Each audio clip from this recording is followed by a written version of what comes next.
रहे हैं वो है $375, और जो मैंने विजिटर वीज़ा की फीस देखी है, टूरिस्ट वीज़ा की फीस देखी है, वो है $211। इसके अलावा जो सीजनल वर्क वीज़ा है उसकी भी फीस $375 है।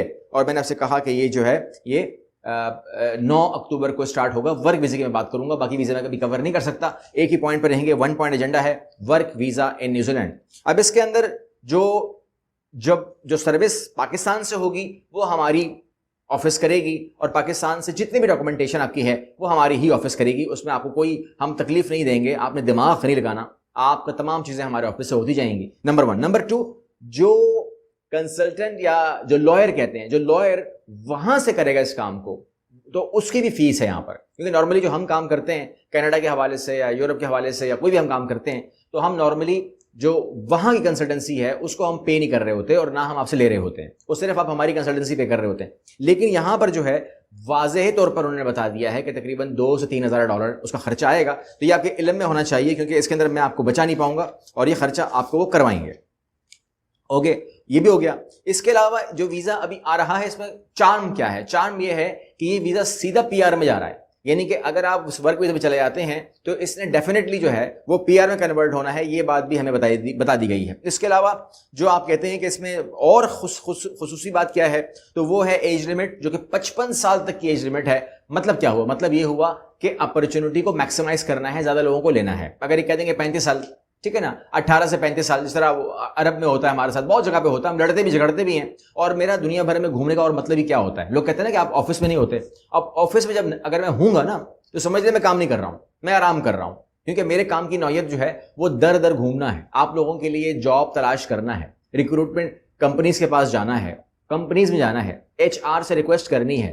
कहीं से एक वीजा भी मिल जाता है तो हम शुक्र अदा करते हैं कि हमारा यहाँ पे काम तो हुआ, दिन जाया नहीं हुआ। तो इसलिए मुझे घूमने दीजिए, मुझे जाने दीजिए, और गर्मी हो, कहीं सर्दी हो, कहीं बर्फ हो, कहीं 55 डिग्री हो, कोई बात नहीं, हम आपके लिए उस गर्मी को भी, उस बर्फ को भी बर्दाश्त कर लेंगे। यहां पर जो अपॉर्चुनिटी है, जो अच्छी चीज है उसमें क्या है, वो ये है कि कंपनीज ऑफर कर रही हैं फ्री फूड, फ्री अकोमोडेशन, रिहाइश, फ्री एयर टिकट, और वीजा कॉस्ट भी यहां पर आपको वो जो $750 है वो कंपनी पे आ जाएगी। इस किस्म की पैकेजेस जो हैं ये स्पॉन्सर कर रही है गवर्नमेंट उस कंपनी को, यानी कि ज्यादा खर्चा होता है। जब आप कहते हैं ना फ्री, तो फ्री के ऊपर भी खर्चा होता है, टिकट भी खरीदा जाएगा, ठीक है, और जो वीजा फीस है वो भी अदा की जाएगी। लेकिन गवर्नमेंट एम्प्लॉयर के जरिए करवाएगी तो आपके ऊपर खर्चा नहीं आएगा अगर आप स्किल्ड वर्कर काबिल करार पाए। अब आप कहते हैं कि जी मैं काबिल होकर नहीं हूं, तो उसके लिए गुजारिश ये है कि एक बात आप दिमाग में रखिएगा कि बहुत जरूरी है, वो ये है कि ये काम जो है ना, आप जिस तरीके से मैं देखता भी हूँ बाज़-औक़ात, कोई क्लिप वगैरह में देख लेता हूँ बाज़-औक़ात, तो आप एकदम से स्पीड से आते हैं, ऑफिस में आते हैं, CV फेंकते हैं, बोलते हैं कि जी बताओ मैं एलिजिबल हूं कि नहीं। ऐसे नहीं हो सकता, क्योंकि जिस स्टाफ को आपने तवक्को के साथ CV दे दी, सामान दे दिया, सारा एकदम से सारा बंडल उस पर फेंक दिया, वो बुकिंग ऑफिस है, उसने क्या आपको एकदम से सारे काम छोड़कर आपकी असेसमेंट शुरू कर देगा? वो जो हजारों काम लेके बैठा है उसका क्या होगा? बुकिंग कर रहा है वहां पर वो। हाँ, आप कहते हैं कि फिर मैं क्या करूं, मुझे तो असेसमेंट करवानी है, आप कह रहे हैं कि असेसमेंट करवाओ। वो आपने करना ये है, CV को देखते हुए ये हम फैसला करेंगे कि आप इसके लिए एलिजिबल हैं कि नहीं। अगर हैं तो आपसे बात की जाए, अगर नहीं है तो फिर आपको plan B, plan C, plan D दिया जाए। ये वर्किंग जो है तकरीबन 3 दिन ले लेती है, जिसके लिए आप 3 घंटे देने को तैयार नहीं होते। It's not a joke, assessment is not a joke, ठीक है ना। इसमें सारे फैक्टर्स को जोड़ा जाता है, जो मालूमात हमारे पास नहीं होती आपसे ली जाती है और आप वो प्रोवाइड करते हैं। उसके बाद क्योंकि आपकी फैमिली, तमाम लोग इस असेसमेंट के अंदर शामिल होते हैं, ठीक है ना, हम इसको माइनस नहीं कर सकते। तो अगर आपने अपनी असेसमेंट करवानी हो तो फॉलो कीजिएगा तरीके को, और तरीका ये है कि डॉक्यूमेंट दीजिए और उसके बाद जो है अपनी एनरोलमेंट करवाइए, रजिस्ट्रेशन करवाइए, और उसके बाद तकरीबन 3 दिन का हमें टाइम दीजिए ताकि आपकी CV के ऊपर प्रॉपर काम हो।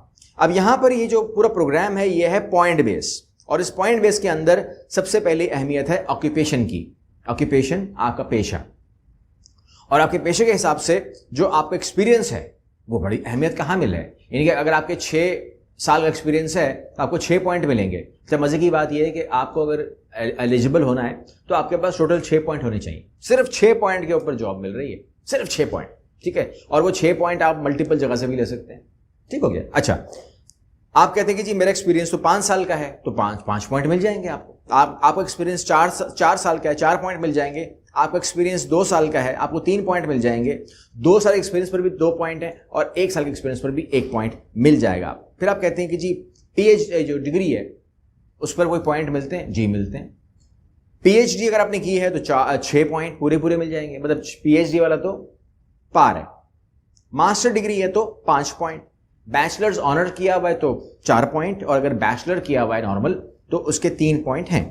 اس کے علاوہ جو آپ کو جاب آفر ہوئی ہے, اگر یہاں کوئی کمی ہے تو پھر آپ اپنی آفر لیٹر کی سیلری کو پر آور کو چیک کر لیجئے. اگر وہ 88.98 ہے, یہ ویب سائٹ پہ اویلیبل ہے, آپ پڑھ سکتے ہیں, کوئی وہ نہیں, مشکل نہیں ہے, تو 6 پوائنٹ مل جائیں گے. اگر 59.32 ہے تو 4 پوائنٹ مل جائیں گے. اگر آپ کا جو سیلری پر آور وہ 44.49 ہے سیلری آپ کی پر آور, تو آپ کو 3 پوائنٹ مل جائیں گے.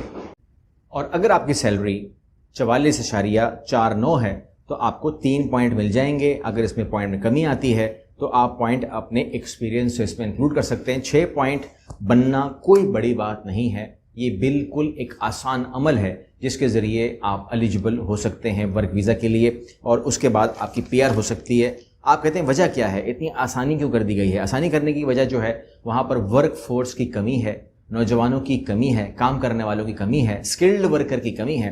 اور اسکلڈ ورکر جو ہوتے ہیں وہ ایسا نہیں ہوتا کہ آپ ایک دم سے ان کے اندر اسکل ڈال سکتے ہیں. یہ خاصا جو ہے یہ پاکستانی ہیں, یہ انڈینز ہیں, بنگلہ دیشی ہیں, نیپالی ہیں, بھوٹانی ہیں, فلپینو ہیں, جو اپنے اسکلز کو جو ہے وہ نکھارتے بھی ہیں, اور یہی کامیابی ہے کہ دنیا بھر سے آپ کو بلایا بھی جاتا ہے. پاکستانیوں کی بڑی ڈیمانڈ ہے وہاں پر. تو یہ تمام چیزیں جو ہیں یہ آسان کی جا رہی ہیں, اور پھر وتھ پی آر کی لالچ بھی ہے, ٹھیک ہے نا, وہ لالچ ہی دے رہے ہیں, اور کیا ہے کہ آپ کو پی آر دے دیں گے. تو آپ لوگ اس کو آرام سے کر سکتے ہیں. جہاں تک بات آپ نے آخری سوال کا جواب دے دیتا ہوں, اور آپ نے جو کہا ہے کہ ٹریول اینڈ ٹورزم کا کورس, تو آپ کو میں نے بتا دیا ہوا ہے کہ وہ آن لائن ہمارا چل رہا ہے, آپ اس میں ایڈمیشن لے سکتے ہیں. آلموسٹ ابھی 10 اکتوبر کو شاید وہ نئی کلاس شروع ہو رہی ہے, تو 9 اکتوبر کو یہ ویزا شروع ہو جائے گا. اس میں فوراً اپنی اسسمنٹ کروائیں اور فوراً اس کے اندر آپ آ جائیں. اور جن لوگوں نے ایئر ٹکٹنگ اینڈ ٹورزم کا کورس کرنا ہے وہ 10 اکتوبر سے اپنے آپ کو انرول کروا لیں. اور جن لوگوں نے آن لائن ارننگ کرنی ہے, جو کہ بہت ضروری ہے آپ لوگوں کے لیے, آج کل تو خیر زیادہ ضروری ہے, کیونکہ آپ لوگوں کی ارننگ جو ہے وہ آپ کے ایکسپینس سے میچ نہیں کر رہی ہے. آپ لوگوں کے ایکسپینسز جو ہیں وہ بڑھتے جا رہے ہیں ڈیلی بیس کے اوپر, اور ابھی میں سن رہا تھا 500 روپے اور بڑھ گئے ہیں بجلی کے اوپر. تو اس کو میٹ کرنے کے لیے آپ کو آن لائن ارننگ پہ کام کرنا پڑے گا. وہ بھی آپ آن لائن ہمارے آفس سے لے سکتے ہیں. بہت آسان ہے, لینا بھی آسان ہے, اسے کرنا بھی آسان ہے, اور اس کے بعد اس کی امپلیمنٹیشن بھی آسان ہے. لیکن آپ کا ایک ذریعہ شروع ہو جائے گا. اگر آپ $5 بھی شروع کرتے ہیں کمانا تو ناٹ بیڈ, اس کو آپ اوپر لے کے جائیں تو اسے کوئی لمٹ بھی نہیں ہے. دیکھو نا, یہاں پر لوگ جو ہے پاکستان کے اندر آپ کے سامنے, آپ لوگ سرچ کر سکتے ہیں یوٹیوب پہ, کروڑوں روپے کما رہے ہیں. اور وہ سچ ہے, وہ سب سچ ہے, کیونکہ ہم اس کا حصہ ہیں. اگلی ویڈیو ملتے ہیں.